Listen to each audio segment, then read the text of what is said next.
Hi friends, welcome to my channel. இப்போ இறால் gravy தாங்க செய்ய போகிறேன். அதுக்கு இறால் வாங்கி க்ளீன் பண்ணி எடுத்துக்கிட்டேங்க. க்ளீன் பண்ணதுக்கப்புறம் இதோட அளவு வந்து 1/2 kgங்க. அடுத்து ஒரு பேன் எடுத்துக்கலாங்க. நெக்ஸ்ட்டு அதில் 2 ஸ்பூன் ஆயில் சேர்த்துக்கலாம்.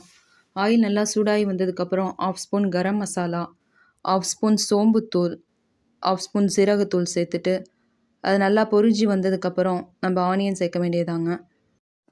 அதுக்கு பெரிய வெங்காயம் 3 எடுத்து நைஸாக கட் பண்ணி வச்சுருக்கேங்க. அதை நம்ம சேர்த்துக்கலாம். அதை நம்ம சேர்த்துட்டு நல்லா மிக்ஸ் பண்ணி விட வேண்டியதாங்க. மிக்ஸ் பண்ணி விட்டுட்டு இந்த வெங்காயம் சீக்கிரமே வதங்குறதுக்கு கொஞ்சோண்டு சால்ட் மட்டும் சேர்த்துக்கலாங்க. இந்த வெங்காயத்துக்கு மட்டும் தேவையான அளவு சால்ட்டு சேர்த்தா போதுங்க. நல்லா வதக்கிக்கோங்க. வெங்காயம் நல்லா வதங்கி கலர் மாதிரி வரணும். அது வந்ததுக்கப்புறம் 1/2 ஸ்பூன் அளவு இஞ்சி பூண்டு பேஸ்ட்டு சேர்த்துக்கலாம். அதையும் சேர்த்துட்டு நல்லா பச்சை வாசம் போகிற வரையும் மிக்ஸ் பண்ணிகிட்டே இருங்க. அது பச்சை வாசம் போனதுக்கப்புறம் டொமேட்டோ ஆட் பண்ண வேண்டியது தான்.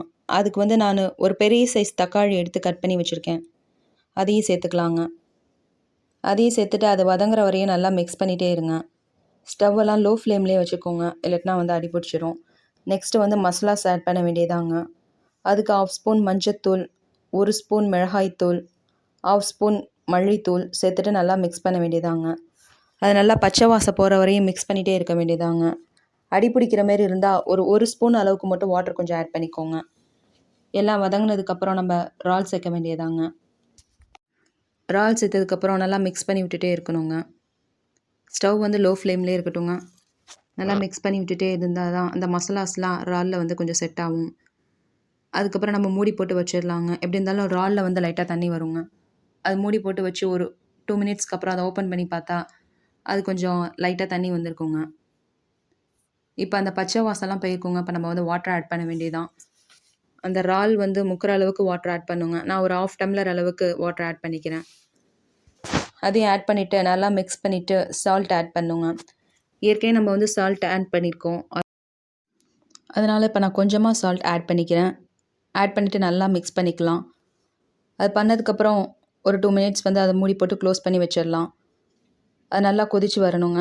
இப்போ நல்லா கொதித்து வந்திருக்கு. தண்ணியும் நல்லா சுண்டிருக்கு. இந்த ஸ்டேஜில் 1/2 ஸ்பூன் அளவு மிளகுத்தூள் வந்து சேர்த்துக்கிட்டு அதையும் சேர்த்து நல்லா மிக்ஸ் பண்ணி விட்டுற வேண்டியதாங்க. இப்போ ஸ்டவ் நல்லா லோ ஃப்ளேமில் வச்சுட்டு நம்ம கொஞ்சம் மிக்ஸ் பண்ணிகிட்டே இருக்கணுங்க. அப்போ தான் நல்லா எண்ணெய் பிரிஞ்சு வருங்க. உங்களுக்கே பார்த்தா தெரியும் நல்லா எண்ணெய் பிரிஞ்சு வந்திருக்கு. இன்னும் ஒரு 1 மினிட் மட்டும் நம்ம அதை வதக்கிட்டே இருந்தால் போதுங்க. ரெடி ஆயிடுச்சுங்க.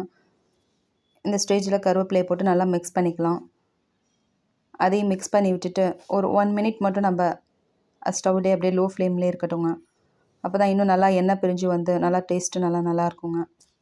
ரொம்ப டேஸ்ட்டாக இருக்குங்க. செஞ்சு பாருங்கள். செஞ்சுட்டு எப்படி இருக்குன்னு சொல்லி எனக்கு கமெண்ட்ஸில் சொல்லுங்கள். உங்களுக்கு இந்த வீடியோ பிடிச்சிருந்தா லைக் பண்ணுங்கள், ஷேர் பண்ணுங்கள். மறக்காமல் என்னுடைய சேனலை சப்ஸ்கிரைப் பண்ணுங்கள். ஓகே ஃப்ரெண்ட்ஸ், பாய்.